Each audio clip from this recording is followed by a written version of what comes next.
Welcome, horror movie fans. I'm Matt. I'm Pat. And welcome to Dying to Discuss, where we take horror movies from classics to cult classics to movies that are so bad they're good, and we discuss them because we are dying to discuss. So in this episode, we will be talking about a horror classic. It's not too old, but it's still a must-watch in the horror community, and that is Hereditary, directed by Ari Aster, starring Toni Collette, Alex Wolff, Millie Shapiro, Gabriel Byrne, and Anne Dowd, just to name a few. So yeah, we are going to start the way we do these episodes. We'll start with kind of a spoiler-free discussion, and then we'll go into a bit more of a in-depth discussion about the film itself. So, and then at the end, we'll kind of rate it off of our personal feelings of the film and also kind of a scare factor of the film as well. And since this is more of a serious film, we'll take these ratings a little bit more seriously than we did with, Troll 2. But anyway, so here we go. So, like I said, Hereditary came out in 2018. The film is, without giving too much away, kind of in the title itself it's about, basically your ancestry or your hereditary, like what you inherit, that type of thing. And it mostly follows Toni Collette, who I would just say off the bat, I don't know. I think she was nominated at least. I don't know that for sure.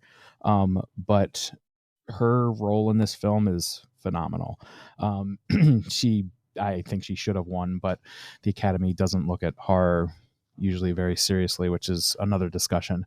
But but I like I said, like I think, and I think a lot of other people out there will just really unanimously say, yeah, she's amazing in this film, and she adds to the unsettling feeling of this film. Unsettling drama, I would say. Yeah. Yep. Yeah, and if there's one word I can say about this film is it's unsettling.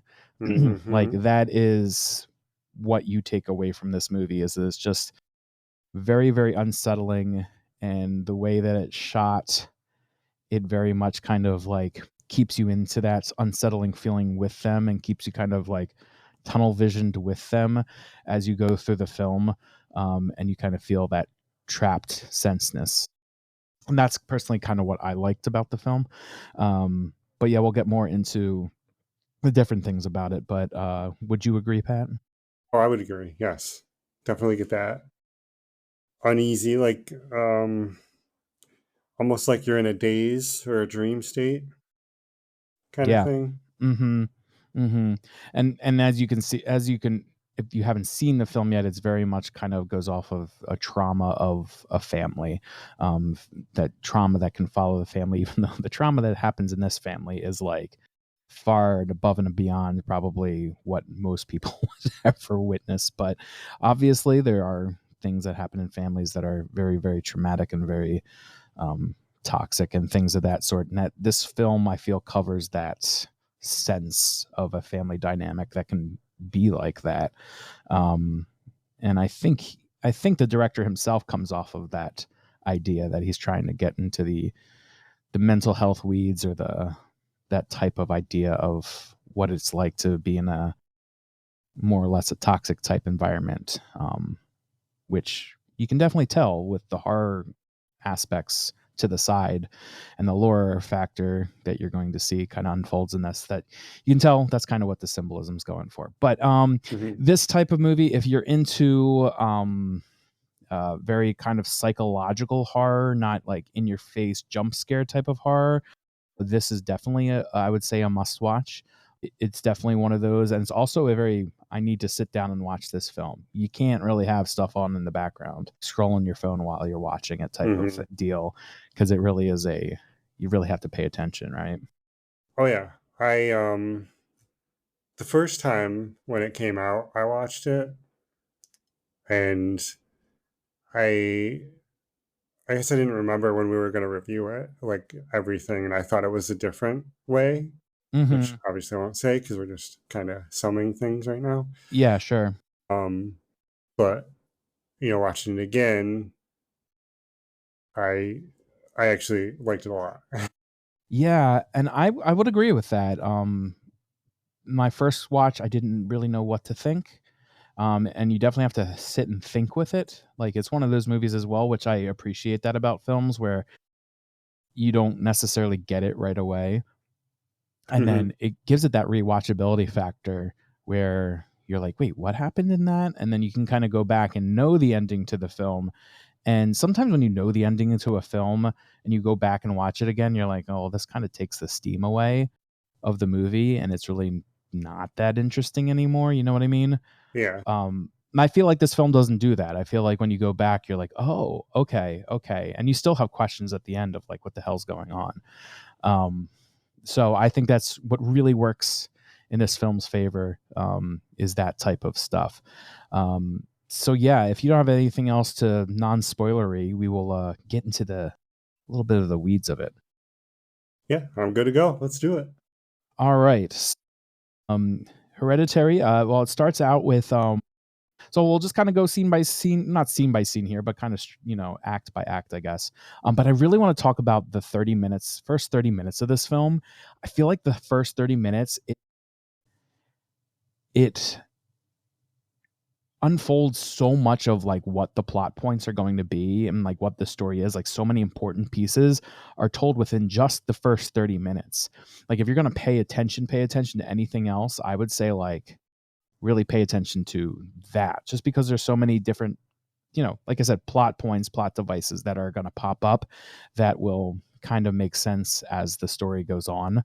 And I think that's great. Like I've mentioned this before in our passing or our discussing that like I'm not a huge like exposition type of guy. You know what I mean? Like when I'm watching something, it's like I don't need one scene to explain the entire thing to me. Like I like it unfolded. And that's what I like about this. And it does it in a good way, right? You know what I Hmm. mean? Where like some people are like, you stand in like it's like those action films where you're in a war room and everyone's literally like, I'm an expert in this and I'm an expert in this and this is going to like I'm going to explain literally everything as you guys are sitting here in this 5 minute scene. You know what I mean? Like that type of thing. And then the rest of the movie is just kind of, I mean, like, yeah, popcorn films are popcorn films, but I don't know, for especially horror films that are to be unfolded like this, I enjoy this. You know what I mean? Yeah, no, I get it. Yeah. So interestingly enough, we start out with an obituary and a shot. So an obituary of the grandmother died, right? So we get the sense that okay, it's starting out the grandmother died. It tells us, there's you basically just read an obituary, any normal obituary that you would read in the newspaper or whatever, and then it goes to a shot of the tree house, which is very important symbolism throughout this movie, the tree house. And you'll see that it kind of ends there, right? So it starts there and it ends there. Uh, and then it goes into the dollhouse. I really liked this, the dollhouse. At first, I was like, "What is with this dollhouse symbolism? Like, what's going on here?" You know, and I don't know if you picked up on it, but how like everything she does in her dollhouses or their miniatures that she's making. I don't necessarily call them dollhouses, I guess miniatures for her art exhibit. Everything seemed to be like the shit that was going on in her life or the real like the things that have been added to her trauma. You know what I mean? Like I don't think any of it in that setting was happy go lucky. You know what I mean? Right. It was Like all, yeah. yeah, you had like you have her with her grandmother in hospice and like her like with her kid like holding her kid by her grandmother and her looking sad, all of that stuff. And like eventually when we get to this tragedy, she puts that tragedy in there, the tragedy that we actually see unfold in the movie. um yeah, so I love that shot where it comes into the dollhouse and then it turns into the actual setting. Like that's cool. And like how's that like wide shot of like the dad walking in. Like so I really enjoyed that transition into the film. And Yes. then yeah, go ahead. Uh, so with the transitions, yeah, it's like like you were saying, every scene almost, it was almost like the camera was zooming in on the miniatures to display that scene. Yeah. And the other one that I was wondering with the miniatures. So there's one miniature that's not in her workshop. Did you notice that? Which one was it? It's in the entryway, and it shows up quite a bit. And I don't know the significance of it. If anyone wants to comment on this, I don't understand the significance of the house in the entryway, and there's like a couple of lights on in the house. It doesn't look like their house. So I don't know exactly what it is, but it's there quite often because you get shots of their entryway, you know, like when I'm walking in the doors and like there's a wide angle shot. That house is always there. Maybe go watch it again or watch those scenes again. You'll see this house is there, and there's like I think there's like the top light, this upstairs lights on or something like that. I was like, why is that there? I never really understood that. Yeah, To revisit that because I did not notice that. yeah, I didn't get that part, but it was interesting enough, and I was like, it's got to mean something. And then we get introduced to the daughter to Charlie, right? And she is in the treehouse. So it seems like she sleeps in the treehouse, even though her parents don't want her to sleep in the treehouse. She's up there and she's doing something with sketches and inside a shoebox, but she's also very protective of it. She like hides it as soon as he comes in, like she's doing something that she doesn't want him to see. I don't know if you noticed that. But we kind of get the sense like right off the bat that Charlie is um kind of separate from her family in the way that the rest of her family acts, right? Like she removes herself, she puts herself in the tree house. She's always sketching. You can tell that she has like with her allergies, she has some type of, you know, she has a peanut allergy, right? Right. Which again, set up like within the first 10 minutes, and that's obviously going to become a huge factor later on that she has a peanut allergy. Mm-hmm. And you find this out when they're in the funeral of the grandmother. So you have the daughter giving the eulogy out, and this is where you first get that symbol that she's wearing. So she's wearing the symbol, and then the grandmother's wearing it on the casket. And what I don't know, you start to notice through Charlie's eyes that like something's going on with the people there. And like that one woman like walks up to the casket and rubs her hands on her lips. Do you notice that Yeah. part? Yeah, that I was don't. weird. I never quite understood that part either. Even after the film ended, I didn't get that, but it was still weird. And then you I also, yeah, I go just ahead. assumed it was like some sort of, I guess, ritual. Not to jump ahead, but Yeah, I mean, this isn't the spoilery part, so we can talk about ahead. Obviously, they're all part of some type of organization that wants to, or cult that wants to bring this demon alive, right? mm-hmm. So, or into a new host. So, I don't know what that's all about. So that in itself was weird. And then And the then, wasn't there like a guy in the funeral too that was just like staring at Charlie like, hey, yeah, yeah, hey. I'm yeah. like, And this what is, the yeah, like, what the hell? Like, I don't know. It was so weird. And I don't know if I was like someone who was like on the outside who just knew this person and came to their funeral and saw these things happening. I'd be like, what is this? What the hell is this? I just bought rugs from this person. Like, I what didn't know what the this was this hell is up weird. with this lady? And this is where we start hearing the that dripping sound or the clock sound, whatever it is, the thing that she does with her tongue, the thing. Yeah, we start hearing that here, which it seems like this is the what it's supposed to be the presence of this demon. So the Okay. clicking sound, and then also like the light traveling. We've seen the ring of lights. I don't think we see it in the funeral scene, but we do see it later on in the movie, right? Yeah. The little, Yeah. yeah, being like, it's basically like showing like things. It's like, Mm-hmm. go here or Right, hey, go right. over here. Yeah. And I don't know, it's Look, listen. Yeah, yeah. So, what are you like, You're welcome. Navi from Zelda? Hey, Hey, listen. listen. um, but yeah, no, that's clearly that's what's going on there. At first, I was like, "What the hell is this? Like, what's going on? Like, why do I hear this sound? Is that supposed to be scary?" Like, and the thing is not it's not just like Charlie that notices it. It's like people around her, and like throughout it, you have people like, "Wait, what's that?" And they turn their head quick, or like Tony does, and Peter uh, does, or Alex, Peter. whatever. They're either one, same person. It's Peter. Alex is the Alex actor's is the name. actor, but Peter, yeah, Yeah, that's what I meant. Is like either name.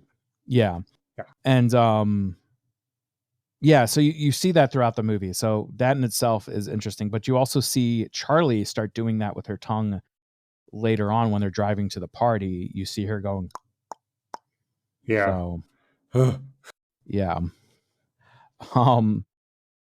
So yeah, you go back to the house, and then so the other thing that is interesting too is that no one's really sad about their grandmother dying. Like everyone is, it's not even a relief. It's just yeah, she's gone.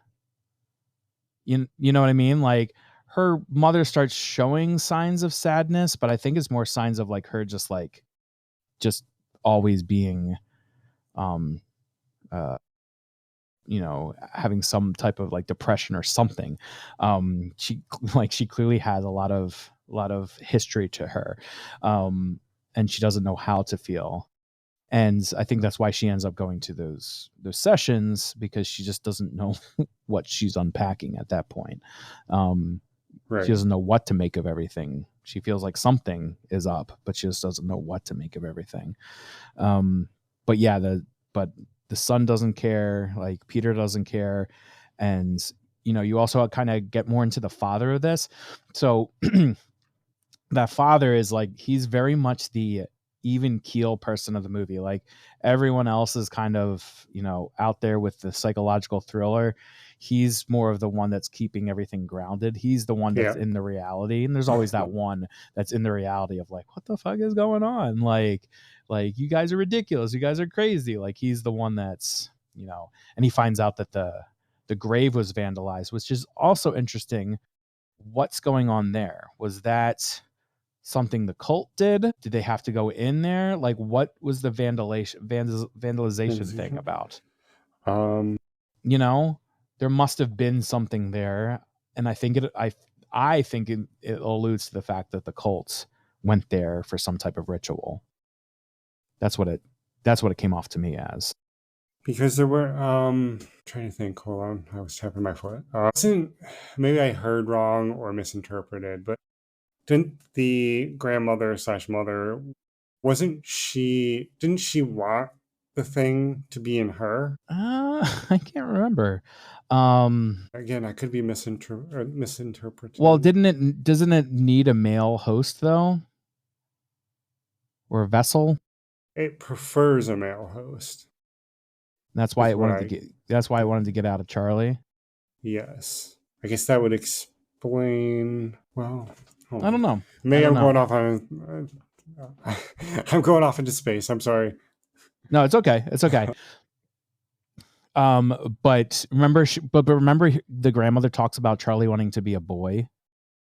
So, Yeah, like, does that allude to the fact that she wanted to, like, she knew that this demon was in her and wanted it to be a boy because then she wouldn't have to die. yeah, And I think that's what she's kind of alluding to there. Like, and that's why she's like, and that's why you hear about throughout the film, like she is basically forcing, um, Annie to have a baby when she doesn't even want to have a baby. Like it sounds like throughout the movie, and she states at the end, that like crazy ass scene, like in their dream or whatever, where she says, "I don't want to be your mother. Like I never wanted you." Like yes. Jesus Christ, I like know that that. I that was like, should get oh, that one got dark real quick. yeah. And it was Like, like one of those things where it was like a truth serum where she's like covering her mouth, like, oh, I yeah, didn't mean to say that. yeah, And she then didn't you're even want to like, say it. No, you literally said that. Like You can't that's take that. out there. You Like, can't take that shit back.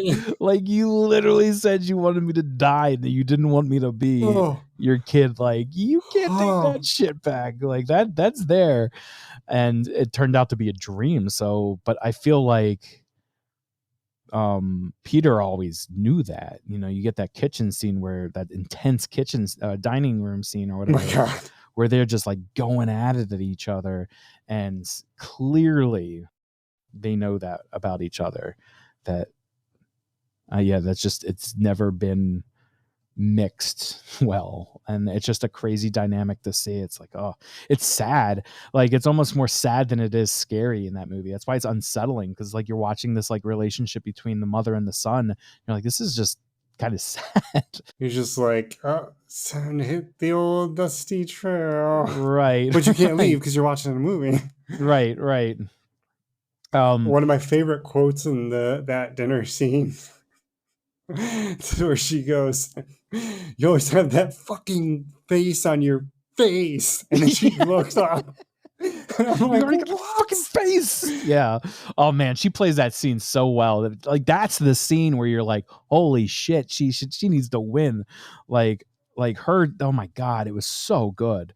Like, that was cinematic gold right there in her acting. She just does it so well. And then the son and stuff do it well too. And like the dad too, it's like you can feel the uncomfortableness of the dad as well throughout the film. um One other thing I wanted to mention, because we're still kind of talking about more or less the first 30 minutes. We've gone off on tangents about the rest of the movie, which is fine. But Satoni, what the hell does that mean? Like, the words on her, I think that's what it said. The words like carved on her wall. Do you remember those parts? Shit, I don't. Hold on, let me So see my notes.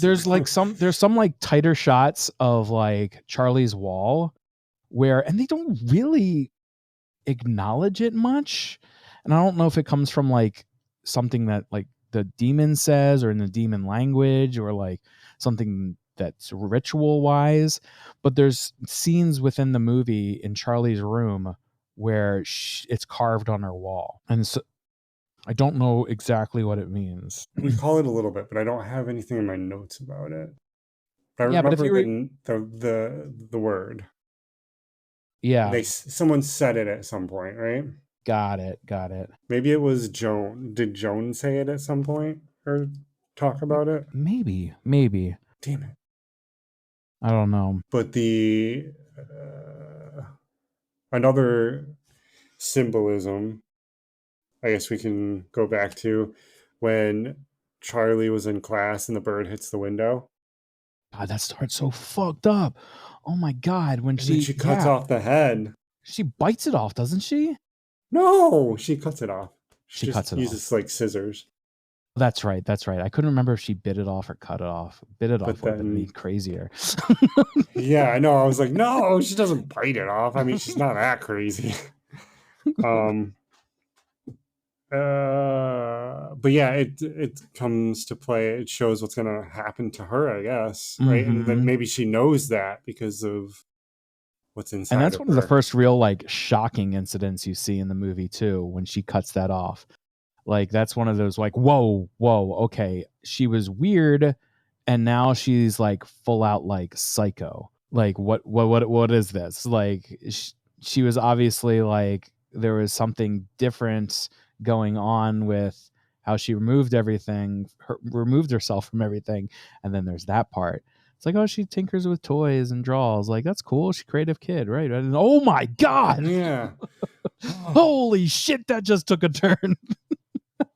0 to 100 real quick. Yeah. So that's that first like incident where you're like, oh my god. And then there's another, let's see, the first like quote unquote scare of the movie is when Annie is in the base, or in her workshop, not basement, and then she turns around. She turns around the miniature of when she had a baby, right, or whatever. Or no, what's the first scare? Oh, that's right. She ignore that. The first scare is when the grandmother is standing in the corner, right? Mm-hmm. and she downstairs, and the grandmother's like randomly there. She's looking at her things. Isn't that what it is? She's looking at her grandmother's stuff. Yeah. Is that the first scare? And Yeah, and she reads because that letter. That's right. Yeah, she reads the letter. So she's looking at her grandmother's stuff, and she reads the letter, and that letter says, "Our sacrifice will pale next to the rewards." yeah, okay, yep, I And then remember that. and then she looks and she sees her grandmother standing there, and that's really kind of the first scare. And then after that point, she goes over and she turns the miniature around of when she was having a baby, like almost like she had this like connection of like, oh god, and like that time where she was almost like forced to have a baby from her grandmother. Remember, because in the miniature it seems like Annie is feeding the baby in bed, and the grandmom also has her breast out to feed it too, is what it looks like. Yeah, Oh, I missed that one. if you go back and look at that miniature, I looked at it too because I was like, what is this miniature? Why does she turn it around?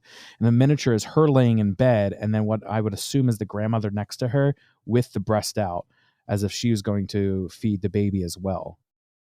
Like, because remember how she always like took the baby? She said she always took the baby and tried to take care of the baby. Like, Yeah. I think that's what it's implying. Crazy, right? Yeah, and like that all connects there. So yeah, I actually went back and paused it. I was like, what is going on there? And then that happens right before Charlie does her cutting the bird's head off thing. That's the next scene, I think. And another thing cool that's happening in that class, speaking of the class, going back to that as well. What I catch is I like to catch things like this in the background. So the teacher, usually when these people are writing this, everything is written for a reason, especially in these type of films. So the teacher is talking about the story of Heracles. And in that story, I guess what he's getting to is he refuses to see the signs that are in front of him throughout the play. And he asks if it's less tragic with a choice, stating that it's more tragic because they're all pawns of this machine and they're hopeless. And that's kind of what these characters are. Like, there's stuff happening in front of them, but there's nothing they can do. No matter what Annie does throughout this whole thing, there's nothing they can do. It's being played by all these cult forces behind them to lead them to this ending. You know what I mean? Yeah. No, I didn't catch that. That's a good one. Yeah. And then there's the other part. So again, it leads into we get a glimpse of grandmom's room where she has a triangle on the ground. And that's when we learn about that grave. So that's kind of where that's why I think, like I said, I think that's the Sort of cult being ritual. the cult doing cult things. Hmm. And then she starts going to her support. And we learn more about like her father died of starvation. Her brother died by suicide. And then you think back to that. It's like, well, why did those things happen? Were those vessels as well that he didn't like? Yeah. But she feels the blame. And then she, what else did she say in that? Didn't she notice like someone watching her brother outside the window or something like that? I think so. I think there was someone. Yeah. Yeah. So yeah, that scene as well, that's the most quote unquote exposition type stuff that you get, is that her talking about those things. So it kind of unfolds like, okay, shit's always been going on in her family. This is not just happening now. This is the hereditary stuff this is why it's called Hereditary, because there's stuff that's been happening her entire life that's leading to her to act like this. And I just think that in itself, I just thought that was brilliant. That first like 30 minutes, I think we come out of the 30 minutes at this point, but she maybe not, but yeah, all of that kind of leads up to that, and you're like, oh, okay, so this is kind of what's going on. She's fucked up because her life has been fucked up, and it's bleeding into her family now, because you can see her son's kind of fucked up. Her Charlie is, their relationship together, marriage relationship, is messed up as well. Mm-hmm. Yeah. And then the weird part after this is, I don't completely understand this, and maybe it's just another part of the ritual, is when Charlie sees that person burning the field. When she goes out, Yeah. like sleepwalks or whatever. Yeah. Like, I don't know what that's all about, but yeah, she goes out there. And then shortly after that, I believe, is when she suggests to take Charlie to the party, which let's Yeah, but why? Not I let's just never. yeah, let's just talk about this part. Go ahead. Let's just talk about this part. I think we're both going to the same direction about this freaking part. Go ahead. Like I have a young well, I have a couple younger sisters now, but Yeah. I would have never brought my 13-year-old Yeah. sister That's to what I like assume a she is, right? 13 or 18, so. yeah, 17 or 18-year-old party. Yeah. I mean, I understand hormones, whatever, the dude wants to get boned or boned, whatever. Yeah, But whatever. Yeah. like, and especially that she has a nut allergy, like, and And they're like, eating. You clearly see there's like cake and shit, and he's like, "Oh, go eat the cake or go eat the but I'm brownies or not whatever." really okay. So, like, yeah, I agree. And I'm not really pinning this too much on the him at this point. I'm pinning it on the fact, just in the fact of the matter, why are you telling your kid that you have already discussed with him that you know there's going to be alcohol at this party to go to this party with a 13-year-old? Like, why is that there? Like, why? Like, that just didn't seem too believable to me. And maybe it's just a different view on life or something. But like, Or maybe it adds to how much all of their relationships are strained. It's just like she's not thinking clearly, and she's just like, yeah, I get, just do yeah, this.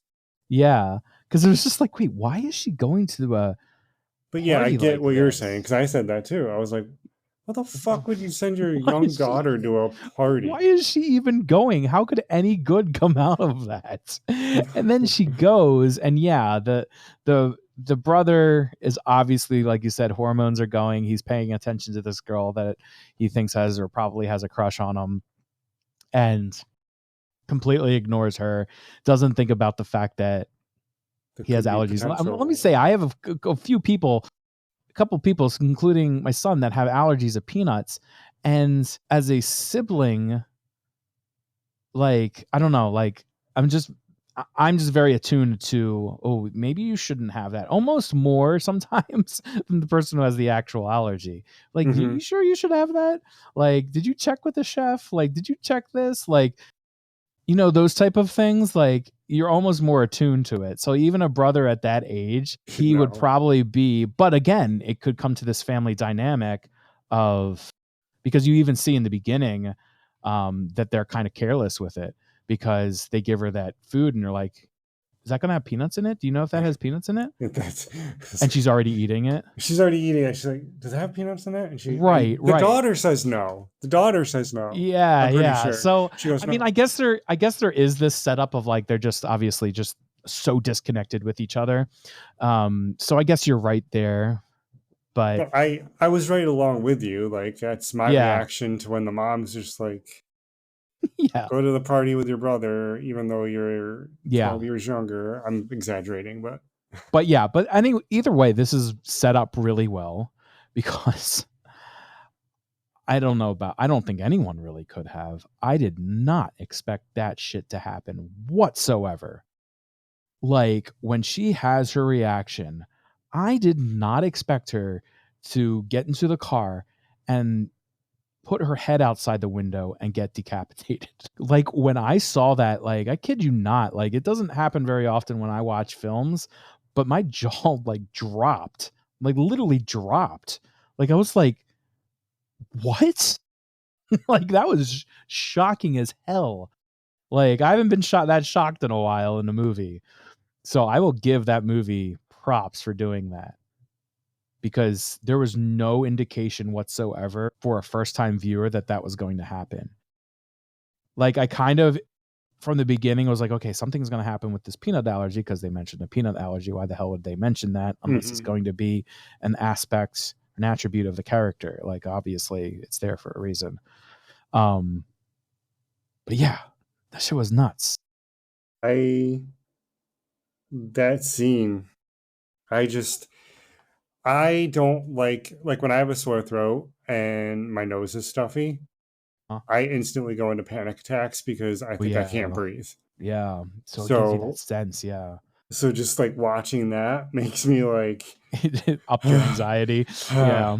then Yeah, like big time. I understand why she goes out. It might not be the exact reason, but the No, reason, I completely get why she does it. Right. But and like, then it just happens in a snap, and then he's sitting there like, you know, a quarter of a mile away or whatever, and just yeah, sitting there in the just car. sits there. He Oh goes, man. "What do I Yeah, do? that I'm gonna drive away." and that the beats of that sequence are so well timed and so well thought because like you're sitting there with him like feeling the shock that he's in. You're like, "What do I do? Like, Right. what, That he's just what?" completely in this mode of just complete and utter shock. And like that's not like that's like it's understandable that you would be in that shock. Like Because it's you didn't. completely It's not like something you did on purpose, right. It's but it is your complete fault because, right, right. It yeah. it led to But that. But like the allergy, her getting a reaction is more on you than her getting hit by a yeah, like that's a freak because he accident. was trying to get to the either home or a Right, or a hospital. hospital, probably a hospital. And who knows? Apparently, that house was in bumfuck nowhere because, like, yeah. Anyway, because they're in basically in the middle of nowhere when it happens, and but that scene leading up, and then like when he's laying in bed, you just know, and then you hear them getting up, you just know that those screams are My coming, God, and it is so gut wrenching that scene because you just know they're coming and you're just waiting for it. And even when it still happens, you're just like, holy shit. Like, I just couldn't even fathom that scene. Like, that is oh just my, that was the most unsettling part of that movie was that unfolded. Like, that was just it's the like rest of the what? movie is shocking, sure. But that right there was just for me, was just like, oh my God. Like that was just like not that was real life feeling horror.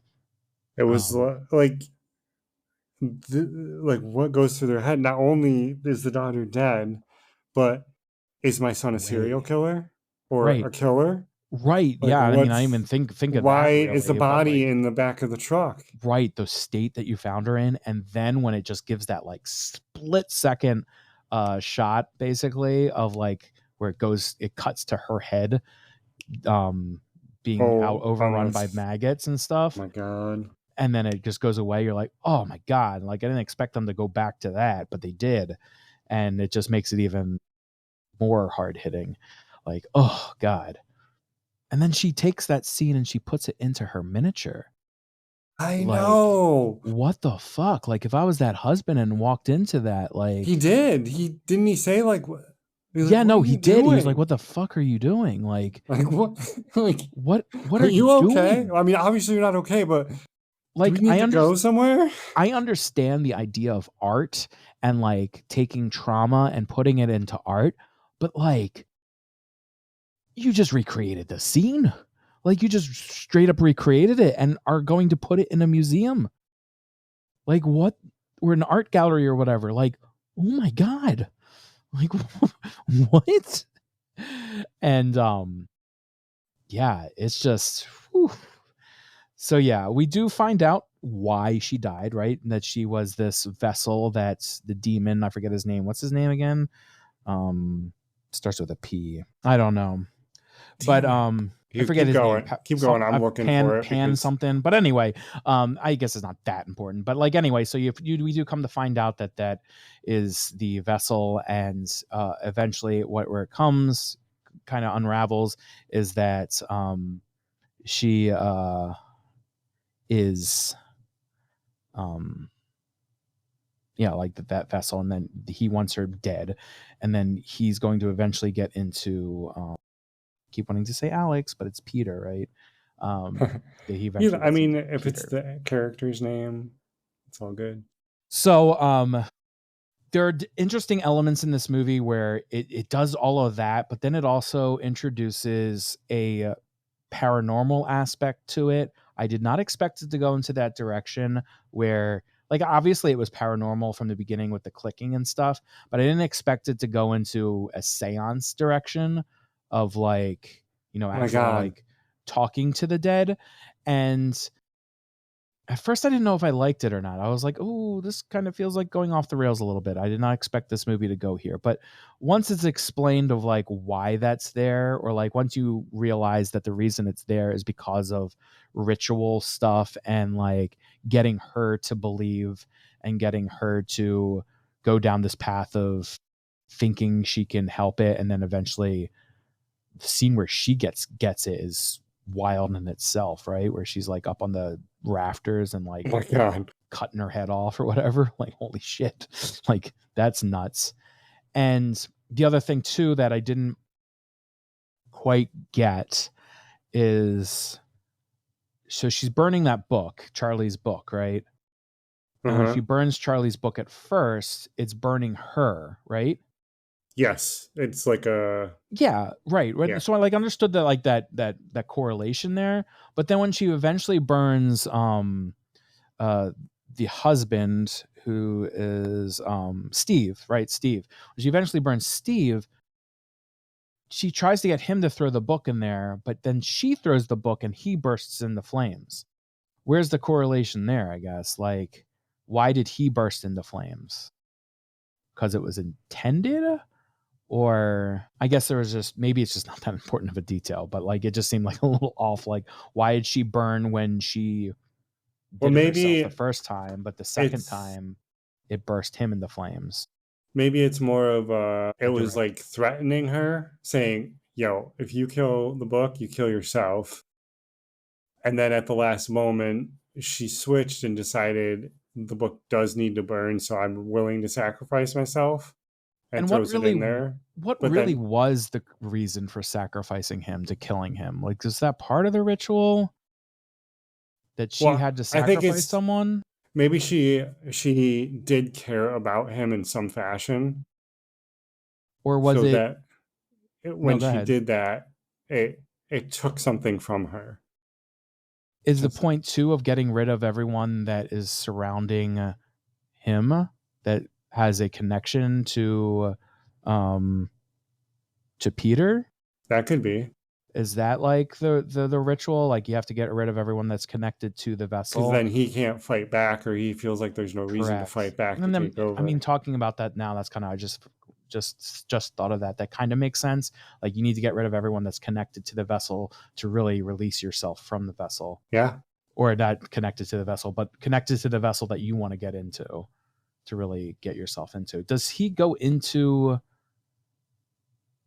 Steve after she gets killed, or does Uh, he go into, no, or does he go into Annie? Is that why Annie is acting all possessed? Like, is that what the seance was for? that could be. I didn't think about that. Because remember, she kind of starts talking in tongues and stuff. Yeah. Yeah, Yes. yeah, maybe. And that would explain the actual movement on the ceiling. Yeah. Because then she does kill herself in the attic. Like you said, she decapitates herself. Then he goes out of the attic, runs to the tree fort, Mm-hmm. and then everyone's there. And now he's in the one he wants to be in, the demon. That Yeah. makes sense. That makes a lot of sense, actually. Yeah. Yeah. That does make sense. Good So, job. thanks. But yeah. So, what are other things that kind of happen? So yeah, and then he gets into the treehouse, and then we find out that the woman that she befriended, that introduced the seance with her, Joan. Like she starts to put all this together. Like before all that, she put it all together. I don't understand completely the idea of like why the rugs exist, but she starts putting that together. It's like, oh, these rugs are the same, and that's when she kind of unfolds. Okay, I need to figure this out, and she thinks the book is what is going to get rid of this all, but in reality, it's there to kill him, and then she kills herself, and then yeah, we find out he goes up to the treehouse, and they're all there in this weird scene at the very end, and then it just ends, kinging him as this demon. So yeah, it's a wild movie, from pretty much start to finish. This movie. Just a few side notes on it that I noticed throughout the film as well is that certain colors are a big indicator in this movie, and I'm not quite sure why, but I noticed like blue. I want to say blue, red. Trying to think of what else. Yellows and reds. Like those are all very prominent in the movie. I don't know if you noticed that, but like there's a blue casket, um, red light in the treehouse. What else is there? I remember the light in the treehouse, but yeah, I didn't notice the colors as much. Yeah, and usually they have certain, meanings um of like why those colors are there, because there's a psychological impact of the colors, or the director chose a reason of why, like what he wants to um put everything, like why he uses the colors that he does. Um but yeah, I've noticed that there's that. And then the other thing too was the little sleepwalking story. We didn't talk about the sleepwalking story where she tries to ignite her kids. Like, that's crazy. Wait, that one actually happened though, right? It wasn't just a nightmare. No, that was not a nightmare. And like she kind of has that in her dream where she shows up, and it's almost reminiscent of her doing that, where she like douses everyone in lighter fluid and then she lights that match and then she wakes up. It's like, what the hell was that all about? So was she always like, was this sleepwalking always a possession? Like, was the demon always able to possess her in some way, but didn't have the strength enough to completely get rid of them? Or, right, like, what was that all about? I don't know. That was weird. So there are definitely still And I some, guess it goes back to the title, Hereditary. yeah, In some way, shape, or form, this being can reach out through your bloodline, yeah, and that would make sense as to why the father was never off. yeah, I guess so. I don't That know. that he Maybe I'm wasn't part. reaching. Oh, maybe because he wasn't part of the bloodline. No, that makes sense. At least the that other bloodline side. I mean, obviously the kids have half his blood. Okay, yeah. So I'm looking up some of the colors and meanings. This is what I'm getting at least. So blue frequently appears in lighting, meaning conveys like an eerie, otherworldly, or deathly quality. The spiritual realm, so like the light that passes them, or the casket, like those type of things. I think some of her doll houses are that way as well. Yellow and gold is associated with the cult. King Paimon, that's his name, Paimon. It's found in Joan's house, the cult symbols, and especially in the end when Peter is crowned. So yellow gold usually means power, divinity, and corruption, and so it is kind of showing Paymon's influence. And then red is just the color of blood and violence, um, underscoring moments of trauma, Charlie's accident, the climax, that type of thing. And then green is usually associated with moments of decay, white, yeah, darkness. So What's yeah. So the there's just entity's name again? Paimon, Is Paimon. that is that like a psychic Pokemon? Yeah, that's it. Sorry, I had to. Evolved into Paimon. Um, so anyway, yeah, so that's kind of the film. That's kind of all the thoughts that I had on the film. I knew you can talk about this film probably for way longer than we have and more in depth than we have, but that's just kind of the things that I've noticed, and that you have noticed as well. But so let's get on to the actual rating of it. As far as let's go with scare factor, what would you put this at out of 10? Maybe like 5. Right. Agreed. I was going to say that too, around 5 or 6. I don't understand. So after watching this film and enjoying the movie, Mm-hmm. um there are some people who really say that it's like one of the scariest movies they've ever seen. And I don't know if it's because of just the unsettling factor that they say that, but It's a big part of it. I don't see that. I don't. It's not like I've watched. It's not like watching this film. I feel like, oh man, this is scarier than most films I've seen. Like, I feel like it's unsettling, and I'm not coming from a cheap jump scare idea of scare, because I don't really find that to be necessarily scary movie. That's just kind of an element. But I don't know. I don't find it unsettling. Sure, are there some disturbing things? But I was like, some people are like, "Oh man, I can't watch that movie again," and I I don't think get it's it. more, maybe they're taking it in a different direction. Maybe they're associating like the trauma Yeah, the real and life. the lack of control that you would have in the situation. Yeah, yeah, and it does And come. Yeah, yeah, it that's does come. awful. That's why I mean, that's why I put it as a 5, is because it's not like scary, scary, Right. like psychological, and it's more It does the stuff you job. can't control, or saying you can't control this, it's going to happen. Yeah, it does the job, definitely. Yes. And then overall rating, what would you do? I like an 8 out of 10. Yeah, I think we're right on par with this. I put it probably at an 8 out of 10. It's not the best horror movie I've ever seen.